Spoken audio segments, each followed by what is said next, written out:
Ça me fera un troisième témoignage. Oui. Alors moi, je l'ai découvert en Australie par pur hasard. Moi, ma spécialité, c'est les fourmis au départ. Moi, je travaille sur les fourmis. Et quand j'étais en Australie, avec mon chef, on travaillait sur la nutrition des fourmis, mais on travaillait sur la nutrition de plein d'autres choses, chez les humains, chez les souris.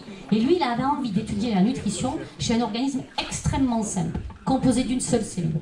Et moi, je connaissais les travaux de Toshiaki Nagasaki, et du coup, j'ai dit, ah, on pourrait faire venir cette chose jaune, parce que c'est qu'une cellule. Et donc, on l'a fait venir, et au début, ça devait durer qu'un mois, la petite expérience. Mais moi, je suis tombée amoureuse du blob. Alors, je l'ai gardé. Et du coup, ça fait 12 ans que ça dure. Oui. Tu voulais poser une question? Le blob le plus grand que vous avez eu dans votre laboratoire, il est combien?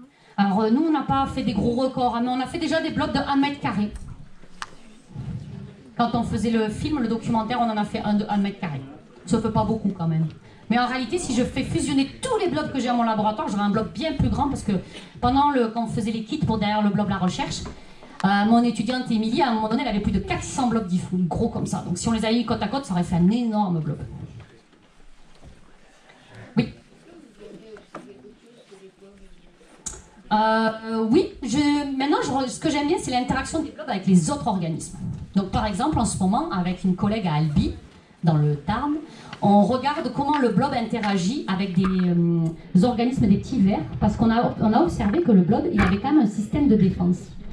Quand on a fait le film avec Jacques Mitch, un jour, on avait un blob magnifique, et on était en train de le filmer, et là, il y a une limace qui est arrivée dans le champ de caméra, elle a commencé à manger notre blob, et d'un coup, elle a tétanisé, complètement. Et là, le blob, il est parti, il a monté sur la limace, puis il est parti. Et ça, c'était la première chose qui était un peu bizarre quand même, je me suis dit, tiens.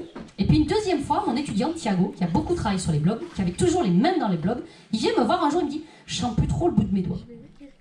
Tiens, et puis c'est revenu très vite, hein, je vous rassure. Et donc en fait, notre idée, c'est que le blob, il sécrète un petit anesthésiant qui lui permet de lutter contre ses prédateurs. Et donc en fait, il tue pas la limace, il anesthésie quelque temps et ça lui permet de s'en aller.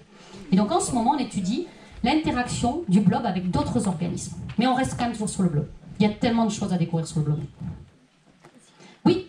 Avez-vous déjà essayé de donner le blob à manger à une espèce de souris ou autre chose? Alors j'ai essayé de le donner à mes fourmis parce que bon, comme je nourris les blobs tous les jours et que j'en jette un peu souvent, je me suis dit j'aurais faire du recyclage.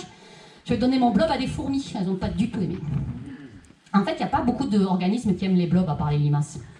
Il y a quelques colamboles qui les mangent, des fois quelques scarabées, mais c'est clairement pas la chose préférée des animaux. Oui?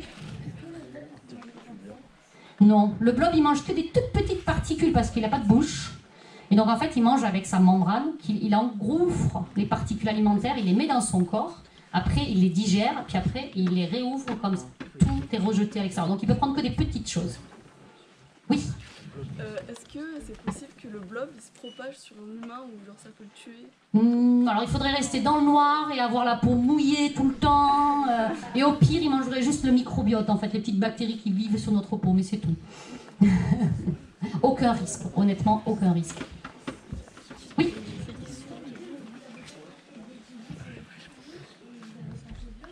Alors, j'ai étudié les fourmis encore jusqu'à l'année dernière, mais là, cette année, il y avait tellement